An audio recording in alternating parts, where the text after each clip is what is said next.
तो hello everyone. हमने last class तक सॉल्यूशन का हमने पार्ट चालू कर दिया था केमिस्ट्री के अंदर। अब आज हम बेसिकली क्या करने वाले हैं, तो हम आगे कंटिन्यू करेंगे। और कंटिन्यू में हमने पढ़ा था लास्ट टाइम क्या, हमने पढ़ा था classification of solution on the basis of उनके फिजिकल स्टेट पर।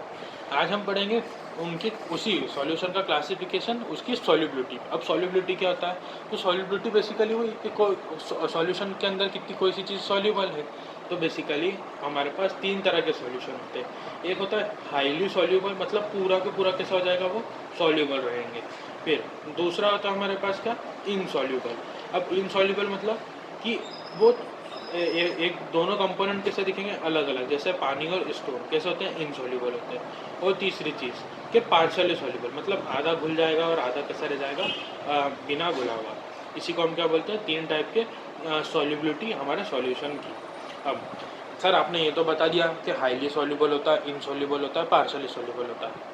अब इसे हम आइडेंटिफाई कैसे करें कि ये सॉल्यूशन हाईली सॉल्युबल है या सॉल्यूशन इनसॉल्युबल है या ये सॉल्युबल पार्शियली सॉल्युबल है। तो हमको एक प्रिंसिपल दिया, क्या दिया प्रिंसिपल, तो हमारे पास एक प्रिंसिपल आता है। उस प्रिंसिपल का नाम होता है principle of solubility. Principle of solubility ये बोलता है कि तू जैसा है वैसा अगर मैं हूँ तो हम दोनों कैसे हो जाएंगे, एक दूसरे में डिजॉल्व, यानी लाइक डिजॉल्व लाइक। ये हमको क्या बोलता है, प्रिंसिपल ऑफ सॉल्युबिलिटी। अब ठीक है सर, आपने बोला कि ठीक है लाइक डिजॉल्व लाइक, पर क्या क्या मतलब क्या एक जैसा होना ज़रूरी है, मतलब क्या फैक्टर है कि जिस पे हम बोल सकते हैं कि हाँ अगर ये दो चीज़ सेम होगी या ये दो चीज़ डिफरेंट होगी तो वो मिलेंगे या नहीं मिलेंगे। तो बेसिकली अगर मैं तुम्हें बताऊं तो वही वापस एक चार्ट बना लो, क्या, सॉल्यूट एक तरफ लिख लो सॉल्वेंट और एक तरफ लिख लो उनकी सॉल्युबिलिटी के, मतलब कैसे होंगे, हाईली सॉल्युबल होंगे, इनसॉल्युबल होंगे या पार्शियली सॉल्युबल होंगे। तो सबसे पहला फैक्टर होता है हमारे पास पोलर, मतलब कोई कंपाउंड अगर पोलर है, मतलब सॉल्यूट अगर पोलर है और अगर वहीं सॉल्वेंट भी कैसा हो जाए, पोलर, तो दोनों कैसे हैं, पोलर, यानी कैसे, लाइक डिजॉल्व लाइक, एक जैसे हैं। अगर एक जैसे हैं तो भाई भाई है, मतलब हाईली सॉल्यूबल। ठीक है, तो कैसे जाएंगे हमारे पास, बिल्कुल मतलब एक दूसरे के अंदर मिक्स हो जाएंगे। दूसरी बात, अगर सॉल्यूट हमने पोलर ही रखा और सॉल्वेंट हमने कैसा रख दिया, नॉन पोलर, अब दोनों कैसे हो गए, डिफरेंट। क्या एक जैसे हैं, लाइक डिजॉल्व लाइक, नहीं, यानी ये कैसे हो जाएंगे, इनसॉल्यूबल, मतलब कोई चीज़ बिल्कुल ही एक दूसरे से अलग है तो कैसे हो जाएंगी, इनसॉल्यूबल। वहीं पर अगर मैं उल्टा भी लिख देता, अगर सॉल्यूट कैसा होता, नॉन पोलर, और सॉल्वेंट कैसा हो जाता, पोलर, तो दोनों कैसे जाते, इनसॉल्यूबल। ठीक है। अब हमारे पास फोर्थ और लास्ट फैक्टर क्या आता है कि आप फोर्थ फैक्टर हमारा आता है कि लेस पोलर, मतलब कोई सी चीज़ एक तो पोलर हो सकती है और एक लेस पोलर हो सकती है, मतलब कम पोलर। और मान लो सॉल्वेंट हमने क्या रख दिया, नॉन पोलर। तो मेरी बात बताओ तुम मेरे को कि पोलर, जैसे मान लो मेरे पास एक रास्ता है कि ये एक नॉन पोलर है और एक ये पोलर है। अब यहाँ पे कहीं आता है लेस पोलर, तो अब ये लेस पोलर किसके, नॉन पोलर के ज़्यादा पास में है, यानी हल्का सा उसके अंदर कैसा होगा नेचर, नॉन पोलर का, जब भी तो क्या है वो लेस पोलर। अगर उसके अंदर सारा कैरेक्टर पोलर का होता तो वो टोटल पोलर होता, लेस पोलर थोड़ी होता। यानी उसके अंदर अभी कैसा कैरेक्टर है, हल्का सा नॉन पोलर, यानी ये कैसा होगा, पार्शली सॉल्यूबल, मतलब आधा डिजॉल्व होगा आधा डिजॉल्व नहीं होगा, मतलब आधा तो भाई है और आधा हल्का सा दुश्मन है। ठीक है। अब ऐसे क्या कर सकते हैं हम, एक लेस पोलर का भी, लेस नॉन पोलर का भी केस बना सकते हैं कि मान लो सॉल्यूट कैसा हो जाए, लेस नॉन पोलर, और मान लो सॉल्वेंट कैसा हो जाए, पोलर। अब नॉन पोलर है और कैसा है, कम लेस पोलर, यानी किसकी तरफ है, पोलर की तरफ, तो कैसा हो जाएगा, अगेन पार्शली सॉल्यूबल। अब ये वाइस वर्सा भी हो सकता है कि सॉल्वेंट हमारा कैसा हो, लेस नॉन पोलर, और सॉल्यूट कैसा हो, पोलर, मतलब दोनों केस, इसको हम यहाँ भी लिख सकते हैं और इसको हम यहाँ भी लिख सकते हैं, बात कैसी रहेगी, सेम। ठीक है। तो ये तो हमने क्या कर लिया, आइडेंटिफाई कि सर ठीक है आपने बता दिया कि पोलर पोलर हो गया तो हाईली सॉल्यूबल हो गया, नॉन पोलर हो गया तो हाईली सॉल्यूबल हो गया। और आपने बोल दिया हाँ एक केस और लिख लो, क्या, अगर नॉन पोलर हो गया सॉल्वेंट और नॉन पोलर भी कैसा हो गया सॉल्यूट, तो भी कैसा होगा ये, हाईली सॉल्यूबल। हाँ तो ठीक है सर, आपने बता दिया कि मतलब इस कंडीशन में ये हाईली सॉल्यूबल होता है या इनसॉल्यूबल होता है, पार्शियली सॉल्यूबल होता है। पर अब हम आइडेंटिफाई कैसे करें कि कोई सी चीज़ नॉन पोलर है या कोई सी चीज़ लेस पोलर है या कोई सी चीज़ पोलर है। तो अब इसमें तुमको जो है तुम्हारी हेल्प करेगा तुम्हारा इलेक्ट्रोनेगेटिविटी। अब इलेक्ट्रोनेगेटिविटी याद करो, क्लास 11th में भी पढ़ा है, तो किसी भी एटम की टेंडेंसी कि वो अट्रैक्ट कर ले शेयर्ड पेयर ऑफ इलेक्ट्रॉन, काय में से, उसी को हम क्या बोलते हैं, हमारा इलेक्ट्रोनेगेटिविटी। इलेक्ट्रोनेगेटिविटी क्या होती है, the tendency of an atom to attract the shared pair of electron is known as electronegativity. तो ये तो होगी इलेक्ट्रोनेगेटिविटी बात। अब हमारे पास एक स्केल आती है। अब स्केल कैसी दिखती है, तो आप जो है अपनी स्क्रीन पर देखो कि ये स्केल कैसी दिख रही है। अब यहाँ पर देखो हर एटम का एक अपना इलेक्ट्रोनेगेटिविटी काउंट होता है। जैसे हाइड्रोजन का आप देख रहे होंगे तो 2.1 है, लिथियम का 1 है ना, सोडियम का 0.9 है, और बेसिकली ऐसे करते करते सबका है। यानी आपको ये, जैसे आपने पीरियोडिक टेबल याद करी थी लास्ट टाइम, ऐसे ही आपको ये स्केल भी कैसी होनी, याद होनी, साथ ही साथ इनके नंबर्स भी। ठीक है, अब ठीक है सर, आपने बता दिया कि इलेक्ट्रोनेगेटिविटी से निकलेगा, हमने मान लिया। पर अब इलेक्ट्रोनेगेटिविटी की सहायता से बताओ तो सही कि किस कंडीशन में वो नॉन पोलर होगा या किस कंडीशन में वो पोलर होगा। तब हम क्या निकालेंगे, हम निकालेंगे डिटर्मिनेशन। किसका डिटर्मिनेशन, तो डिटर्मिनेशन हम किसका निकालेंगे, पोलरिटी का। और पोलरिटी किसकी हेल्प से निकालेंगे, हम इलेक्ट्रोनेगेटिविटी की मदद से। यही तो हम अभी सीख रहे हैं। इलेक्ट्रोनेगेटिविटी हमको हेल्प करती है कि किसी भी कंपाउंड की हम पोलरिटी निकाल सके। और अगर पोलरिटी निकाल सके तो हम क्या करेंगे, उसकी हम बता सकेंगे कि ये पोलर है और ये क्या है, नॉन पोलर। तो अब हमारे पास 4 केस होते हैं। पहला केस, अगर आपकी इलेक्ट्रोनेगेटिविटी का डिफरेंस, मतलब मान लो कोई 2 कंपाउंड, अभी मैं एग्जांपल भी लूँगा, मान लो कोई 2 कंपाउंड है, उनकी इलेक्ट्रोनेगेटिविटी की वैल्यू रख के जब माइनस करोगे तो अगर इस रेंज के बीच में आती है वो, तो वो ये ऐसा ऐसा होते जाएगा। अब तो केस 1 क्या है, तो इलेक्ट्रोनेगेटिविटी डिफरेंस, इसका full form electronegativity difference, difference कोई अपना सब्ट्रैक्ट वाला। ठीक है, तो इलेक्ट्रोनेगेटिव डिफरेंस अगर हमारा 1.7 से बड़ा आया, ठीक है, 1.7 से उसकी डिजिट कैसे आई, अगर 1.7 से बड़ी आई तो ऐसे कंपाउंड या फिर ऐसा बॉन्ड कैसा हो जाएगा, एक हाईली पोलर बॉन्ड होगा। दूसरी बात, एक एग्जांपल भी ले लेते हैं। अब एग्जांपल आप लो तो देखो, जैसे हमने ये एग्जांपल ले लिया कैसा, NaCl। अब NaCl के अंदर आपने जो उसके अंदर से देखा होगा तो Na का कितना है 0.9 और Cl का इलेक्ट्रोनेगेटिविटी क्या है 2.3। तो बेसिकली क्या करा करो, सॉरी 2.3 नहीं, इसका है इलेक्ट्रोनेगेटिव डिफरेंस हमारा 3.2। तो माइनस कर दोगे तो कैसा हो जाएगा हमारा 2.3। यानी Cl का क्या है 3.2 और सोडियम का क्या है 0.9। तो ऐसा रखा करो कि जो बड़ी डिजिट है वो आगे आ जाए, जिससे कि आंसर क्या प्लस में आता है तो अच्छा दिखता है। ठीक है, तो हमको माइनस कर दिया, माइनस करके आ गया 2.3। अब 2.3 1.7 से बड़ा होता है।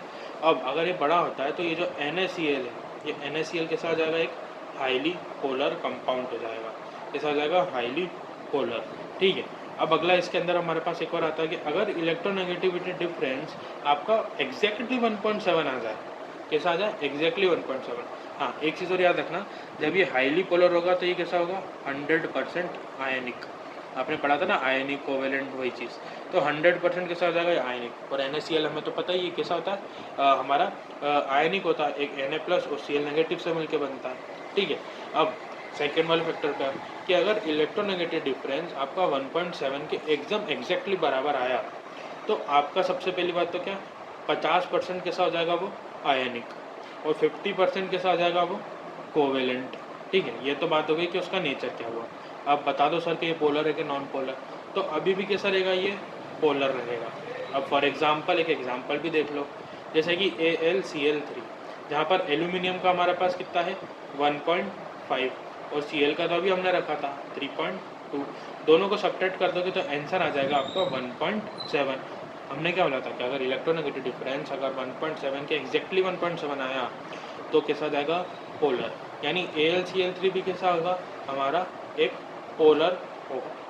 ठीक है, थर्ड फैक्टर समझो, तो थर्ड फैक्टर के अंदर अगर इलेक्ट्रोनेगेटिविटी डिफरेंस आपका जो है 1.6 से लेकर आपका 0.5 के बीच में आया, कितने 1.6 से लेकर 0.5 के बीच में, तो सबसे पहली बात एक तो 100% कैसा हो जाएगा कोवेलेंट। दूसरी बात 100% कोवेलेंट होने के साथ ये कैसा रहेगा, अभी भी पोलर। जैसे कि एक एग्जांपल से समझो, एग्जांपल ले लिया हमने H2O। अब H2O के अंदर ऑक्सीजन का हमको क्या है 3.5, वहीं पर हाइड्रोजन का 2.1 होता है। ठीक है, बेसिकली हम क्या करते हैं, देखो अभी आप सोच रहे हो कि सर यहाँ तो हाइड्रोजन 2 आ रहे हैं, ऑक्सीजन 1 आ रहा है, तो हमें उसके नंबर से कोई मतलब नहीं, हमें बस उसके बॉन्ड के बीच का क्या निकालना है, इलेक्ट्रोनेगेटिविटी। ठीक है, मतलब ऐसा मत कर देना कि 2.1 के अंदर 2 का मल्टीप्लाई करके माइनस कर दो, वो चीज़ गलत है। एक दो हर चीज़ कैसे एक एक बार लिखाएगी इलेक्ट्रोनेगेटिविटी के अंदर, ठीक है। तो 3.5 में से इसको माइनस कर देंगे तो आ जाएगा 1.4, और जो 1.4 है वो किसके बीच में था, 1.6 से 0.5 के बीच में। यानी ये क्या हो गया, एक तो कैसा हो गया 100% कोवेलेंट, और दूसरा कैसा हो गया ये पोलर हो गया। अब जो फोर्थ पॉइंट होता है वो फोर्थ पॉइंट कैसा हो जाता है हमारे पास, अब बचा क्या, अब 0 से लेकर 0.4 के बीच में बचा। यानी जो इलेक्ट्रोनेगेटिव डिफरेंस है अगर वो 0.4 से लेकर 0 के बीच में होता है तो सबसे पहली बात तो कैसा हो जाएगा 100% कोवेलेंट। तो 100% कोवेलेंट तो सर ये भी था, पर बेटा ये कैसा था, पोलर था। ये कैसा रहेगा अब, नॉन पोलर। मतलब यहाँ तक कि तीनों गाड़ी कैसी चली, पोलर पोलर पोलर, यहाँ पर कैसे हो गई नॉन पोलर और 100% कोवेलेंट। एग्जाम्पल से समझो, एग्जाम्पल हमने ले लिया क्या, हमने ले लिया H2, ठीक है। H2 ले लिया, अब H2 के अंदर 2.1 माइनस 2.1 कर लो, ठीक है, तो कैसा आ जाएगा 0 हो जाएगा। यानी इतना डिटर्मिनेशन तो हमने क्या निकाल लिया हमारे कि क्या, तो सबसे पहले हमने बात करी कि सर देखो आप बताया, आप सॉल्युबिलिटी बताई तो आपने बताया इनसॉल्यूबल है, सॉल्यूबल है, फिर सॉल्युबिलिटी कैसी थी, फिर हमने डिटरमाइन करा कि कैसी चीज़ के अंदर कैसा होगा, यानी पोलर पोलर होगा तो हाईली सॉल्यूबल होगा, नॉन पोलर होगा तो हाईली सॉल्यूबल होगा, लेस पोलर और जो है नॉन पोलर होगा तो पार्शली सॉल्यूबल होगा। फिर हमने डिटरमाइन करा कि कैसे कोई चीज़ पोलर होगी या कैसे कोई चीज़ जो है नॉन पोलर होगी। पर अब कुछ फैक्ट्स की बारी आती है। अब फैक्ट्स कैसी आती है, तो सबसे पहला फैक्ट आता है हमारे पास कि जितने भी जो है हमारे पास एक जैसे एटम के मॉलिक्यूल्स, मतलब जैसे कि आप बात करो H2 हो गया, आपका O2 हो गया, I2 हो गया, F2 हो गया, Cl2 हो गया, मतलब जो खुद के एटम से मिलके मॉलिक्यूल बना देते हैं। तो अब इनका इलेक्ट्रोनेगेटिव डिफरेंस कैसे निकालोगे कि 2.1 माइनस 2.1 0, ऐसे इसका भी 3.2 माइनस 3.2, बेसिकली हर किसी का कैसा आएगा 0। और हमने क्या पढ़ा कि जो इलेक्ट्रोनेगेटिविटी डिफरेंस है अगर वो 0.4 से 0 के बीच में आता है तो वो कैसा हो जाता है, नॉन पोलर हो जाता है। तो हम सर मेहनत करें क्यों, जब हमें पता है कि कोई एक जैसा करेंगे हम उसको माइनस तो 0 आएगा, तो हम डायरेक्ट एग्जाम में क्या लिख सकते हैं कि ये कैसा हो जाएगा, एक नॉन पोलर। अब दूसरी चीज़, दूसरा फैक्ट ये है कि जितने भी हाइड्रोकार्बन्स हैं, यानी हाइड्रोजन और कार्बन के जितने भी कंपाउंड्स हैं, याद रखना केवल हाइड्रोजन और कार्बन होना चाहिए उसके अंदर। तो अगर केवल हाइड्रोजन और कार्बन है, जैसे ही हमने ले लिया C6H6, ठीक है, बेंजीन ले लिया। अब बेंजीन के अंदर एक कार्बन आ रहा होगा, एक हाइड्रोजन आ रहा होगा, तो कार्बन की हो जाती है हमारे पास 3.2, वहीं पर हमारे पास जो है हाइड्रोजन की हो जाती है 2.1। इसको माइनस कर दोगे तो सॉरी, हमारे पास जो है कार्बन की होती है 2.5 के अप्रॉक्स, 2.5 माइनस इसको 2.1 कर दोगे तो जाएगा 0.4। 0.4 किसके बीच में आता है, हमारे जो है नॉन पोलर के केस में। यानी हम क्या लिख सकते हैं कि जितने भी हाइड्रोकार्बन है, यानी हाइड्रोजन और कार्बन के कंपाउंड्स तो सब भी कैसे होते हैं, एक नॉन पोलर होते हैं। तो इतनी बात तो हमने क्या कर ली, उसकी सॉल्युबिलिटी या फिर आप बोलो पोलर नॉन पोलर डिटरमिन करने की। अब आपको क्वेश्चन के अंदर एक चीज़ और पूछ ली जाती है, एक चीज़ क्या पूछ ली जाती है आपसे, उसी क्वेश्चन में पूछ लिया जाए कि बताओ कि type of force of attraction बता दो। अब type of force of attraction मतलब कि कोई दो जो है एटम के बीच में किस प्रकार का अट्रैक्शन है। तो मान लो हम हमेशा क्या बोलते हैं कि किसी ना किसी कंपोनेंट्स के बीच में आता है, तो हमने वही बना लिया कि फर्स्ट कंपोनेंट और सेकंड कंपोनेंट। अब वो कुछ भी हो सकता है, हमें नहीं पता क्या कंपोनेंट है, पर बॉन्ड हमेशा कैसा बनता है, एक या दो कंपोनेंट के बीच में बनता है, दो से ज़्यादा कंपोनेंट के बीच में तो बॉन्ड एक बन ही नहीं सकता, पर्टिकुलर एक बॉन्ड अगर हम देखें तो। अब हमने बोला कि टाइप ऑफ फोर्स निकालना है, तो अब देखते हैं अब हमें क्या मदद करेगा, जैसे कि जो पोलर होता है। अब मैं आपको एक डिफरेंस बताता हूँ, एक चीज़ और मेरे को दिमाग से रह गई कि इलेक्ट्रोनेगेटिविटी और आयनिक जो अपना आयनाइजेशन होता है उन दोनों में बहुत ज़्यादा ज़मीन अंतर का फ़र्क होता है। नेगेटिविटी के कारण जो एटम्स होते हैं उनके ऊपर पार्शल चार्जेस आते हैं, मतलब परमानेंट चार्जेस नहीं, पार्शल चार्जेस आते हैं। वहीं पर आयनाइजेशन के अंदर क्या होता है, आपके पास एक पर्टिकुलर हर एक एटम के ऊपर कैसा हो जाएगा, एक चार्ज दिखेगा। अब मैं क्या बोल रहा हूँ आप समझो। पोलर मतलब वही हमारा इलेक्ट्रोनेगेटिविटी कारण पोलरिटी डेवलप्ड होती है। यानी मान लो कोई ए और बी कोई एक बॉन्ड होगा जिसमें मान लो हमारा इसके ऊपर पार्शल पॉजिटिव है और इस पर कैसा है पार्शल नेगेटिव, ये पार्शल का साइन होता है, ठीक है। अब एक आयनिक है, अब आयनिक है मतलब ये आयनाइज्ड कंपाउंड होगा। अब आयनाइज्ड कंपाउंड मतलब ए बी पहले कुछ होगा बॉन्ड, इसको हमने तोड़ा, तो ए पे कैसा आ जाएगा परमानेंट प्लस चार्ज, और बी पे कैसा है परमानेंट नेगेटिव चार्ज। मतलब ये अलग सा एक एटम के ऊपर है और ये कैसा है उसी बॉन्ड के अंदर पार्शियल चार्ज है, चार्ज नहीं है पार्शियल चार्ज है, और ये कैसा एक चार्ज है। तो जब एक पोलर हो और एक आयनिक हो तो उस तरह के हम फोर्स ऑफ अट्रैक्शन को बोलते हैं ion dipole force of attraction. ठीक है, इसी दूसरे की बात करें, मान लो भाई हमने पहला पोलर रखा तो दूसरा भी पोलर रख दिया, यानी ये वाले कंपाउंड पे भी कैसे है पार्शियल चार्जेस है, ये वाले कंपाउंड पे भी कैसे है पार्शियल चार्जेस है, तो दोनों पोलर है, तो दोनों पोलर को हम क्या बोलते हैं dipole dipole force of attraction. ये आपने लास्ट क्लास में पढ़ा होगा डाइपोल डाइपोल वाला। तो देन हमारे पास आता है थर्ड वाला। थर्ड क्या होता है, एक मान लो हमने पहला ले लिया नॉन पोलर और दूसरा भी कैसे हमने ले लिया नॉन पोलर, फिर इसके अलावा हमारे पास कोई कॉम्बिनेशन नहीं बनता फोर्स ऑफ अट्रैक्शन के अंदर। ठीक है, तो दोनों नॉन पोलर है, यानी ए और बी के ऊपर कोई चार्जेस नहीं। अब नॉन पोलर है मतलब पोलरिटी डेवलप्ड होती है तो क्या आते हैं चार्जेस आते हैं पार्शली, और आयनिक होता है तो भी चार्जेस आते हैं, पर नॉन पोलर के अंदर कोई चार्जेस नहीं आते। और अगर कोई चार्जेस नहीं आते हैं तो याद करो लास्ट टाइम तुम्हें एक था क्या वीक वंडरफॉल फोर्स। अब वो वीक वंडरवॉल फोर्स कैसा रहता था आपका, आपके उसमें लगता था हमारे जो है लास्ट वाले ग्रुप्स के अंदर, मतलब हाइड्रोजन और हीलियम और इन सब की सीरीज़ में लगता था, हीलियम नियॉन। और क्यों लगता था, क्योंकि वो कैसे थे एक विदाउट चार्ज वाली स्पीशीज़ थी, और विदाउट चार्ज वाली स्पीशीज़ कभी भी कैसी होती है बॉन्ड्स, मतलब आप उसके बीच में क्या नहीं कर सकते अट्रैक्शंस नहीं होते, पर एक अट्रैक्शन ज़रूर होता है क्या weak van der Waals force. Weak van der Waals force को हम इसके अंदर एक और बोलते हैं लंदन डिस्पर्जन फोर्स। ठीक है, तो ये तो बात हो गई हमारी type of force of attraction के। अब इसके बाद आते हैं हमारे पास कुछ बेसिक क्वेश्चंस।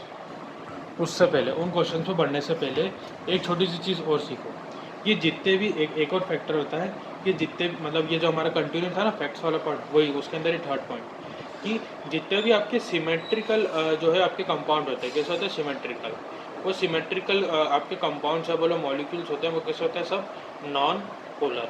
अब सर नॉन पोलर होते हैं, अब मेरी बात सुनो, इलेक्ट्रोनेगेटिव डेवलप क्यों होती है कि एक पेयर कैसा है ज़्यादा इलेक्ट्रोनेगेटिविटी है और अपने तरफ वो कोई खींच रहा है। ठीक है, अब क्या होता है कि उसके कारण क्या होती है पोलरिटी डेवलप होती है, इसीलिए उस बॉन्ड को हम क्या बोलते हैं पोलर बॉन्ड।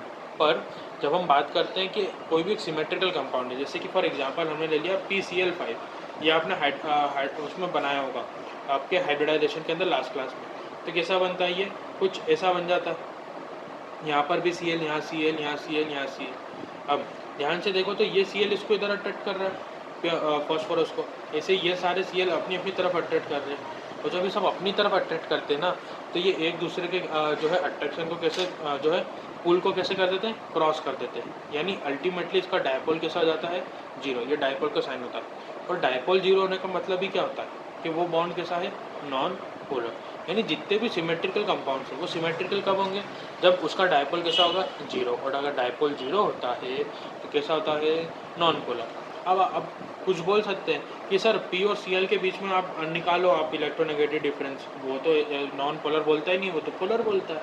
तो देखो कि ये क्या होता है हमारा Cl होता है 3.5 और हमारा 3.2, और फॉस्फोरस कैसा होता है 0.8 के अप्रॉक्स, इसको माइनस करोगे तो हो जाएगा 2.4। और सर 2.4 तो पोलर के हाईली पोलर का केस है, और आप बोल रहे हो कि ये तो नॉन पोलर है। हाँ माना कि हाईली पोलर है, पर कौन हाईली पोलर है Cl और P के बीच का बॉन्ड। पर मैंने क्या बोला कि वो जब कंपाउंड के अंदर होगा तो सारे Cl उसको अपनी तरफ खींचेंगे, और सारे खींचेंगे तो एक दूसरे को क्या कर देंगे कैंसिल कर देंगे, इसीलिए क्या होता है सिमेट्रिकल के अंदर क्या हो जाता है कैंसिल होने के कारण होते तो सारे बॉन्ड हाईली पोलर है पर कैसे इंडिविजुअली, पर जब वो मॉलिक्यूल के अंदर देखोगे तो कैसे हो जाएंगे नॉन पोलर, इसीलिए जितने भी सिमेट्रिकल कंपाउंड्स होते हैं वो नॉन पोलर होते हैं।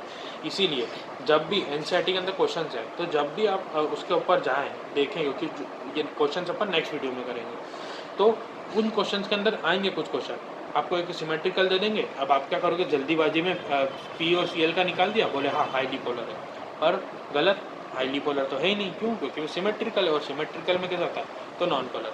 अब देखो ये केमिस्ट्री है, इसके अंदर कुछ फैक्ट्स याद रखने पड़ते हैं, ये फिजिक्स और मैथ्स नहीं है कि इसके अंदर थ्योरम लगा दी जाए या इसे प्रूव कर दिया जाए और इसको निकाल दिया जाए। ठीक है, कुछ फैक्ट्स होते हैं कुछ फिगर्स होते हैं, उन्हें याद रखना पड़ता है, उन्हें समझना पड़ता है, और एक्चुअल में कुछ ऐसा भी नहीं कि मतलब केमिस्ट्री ऐसा बोलती कि हाँ मैंने बोल दिया तो ठीक, उनके पीछे फैक्टर्स भी होते हैं। जैसे यहाँ पे फैक्टर्स है ना कि P और Cl के बीच में कैसा है पोलर है, पर जब वो कंपाउंड के अंदर तो कैंसिल आउट हो रहा है, कैंसिल आउट होने से कैसा हो जाता है नॉन पोलर। तो रीज़न भी होता है, ऐसी बात नहीं है। मिलते हैं नेक्स्ट वीडियो में, और नेक्स्ट वीडियो में हम करेंगे हमारे क्वेश्चंस। तो मिलते हैं नेक्स्ट वीडियो में। Thank you very much.